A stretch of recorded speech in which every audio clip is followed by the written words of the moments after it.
વડીલો, એસએમસીના સભ્યો, શિક્ષકગણો અને મારા વહાલા વિદ્યાર્થી મિત્રો, તમને સૌને પ્રજાસત્તાક દિવસની હાર્દિક શુભકામનાઓ। આજે હું તમારી સમક્ષ રાણી લક્ષ્મીબાઈ એટલે કે ઝાંસીની રાણી વિશે બોલવા જઈ રહી છું। તે શાંતિથી સાંભળવા મારી નમ્ર વિનંતી। રાણી લક્ષ્મીબાઈનો જન્મ 19 નવેમ્બર 1835ના રોજ કાશીના બ્રાહ્મણ પરિવારમાં થયો હતો। તેમના પિતાનું નામ મોરોપંત તાંબે અને માતાનું નામ ભાગીરથીબાઈ હતું। રાણી લક્ષ્મીબાઈનો બાળપણનું નામ મણિકર્ણિકા હતું, પણ બધા તેમને પ્રેમથી મનુ કહીને બોલાવતા હતા।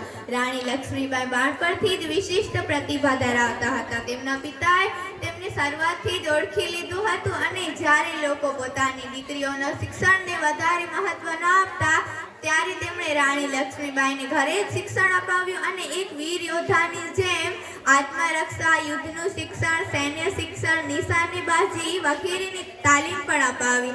રાણી લક્ષ્મીબાઈ ખૂબ જ નાની ઉંમરમાં શસ્ત્ર વિદ્યામાં પારંગત થઈ ગયા હતા। ઘોડા પર સવારી કરવી અને અસ્ત્રશાસ્ત્ર ચલાવવા તેમની બાળપણની પ્રિય રમતો હતી। રાણી લક્ષ્મીબાઈ મોટા થઈને પછી એક સાહસી યોદ્ધાની જેમ એકવી રાણી બન્યા અને લોકોની આગળ પોતાની વીરતાની શ્રેષ્ઠતા બતાવી। 1842માં તેમના લગ્ન ઝાંસીના રાજા ગંગાધર રાવ સાથે થયા।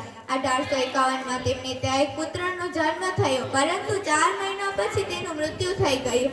રાજા ગંગાધર રાવ આ સહન કરી શક્યા નહીં અને લાંબી અસ્વસ્થતા પછી તેમનું પણ મૃત્યુ થઈ ગયું। ઝાંસી 1857ના સંગ્રામનો એક મુખ્ય કેન્દ્ર બની ગઈ હતી। રાણી લક્ષ્મીબાઈએ ઝાંસીની સુરક્ષા વધારવાનું શરૂ કરી દીધું હતું અને એક સ્વયંસેવક સેનાના ગઠનની શરૂઆત કરી। આ સેનામાં સ્ત્રીઓને પણ સામેલ કરવામાં આવ્યું અને તેમને પણ યુદ્ધ શિક્ષણ આપવામાં આવ્યું।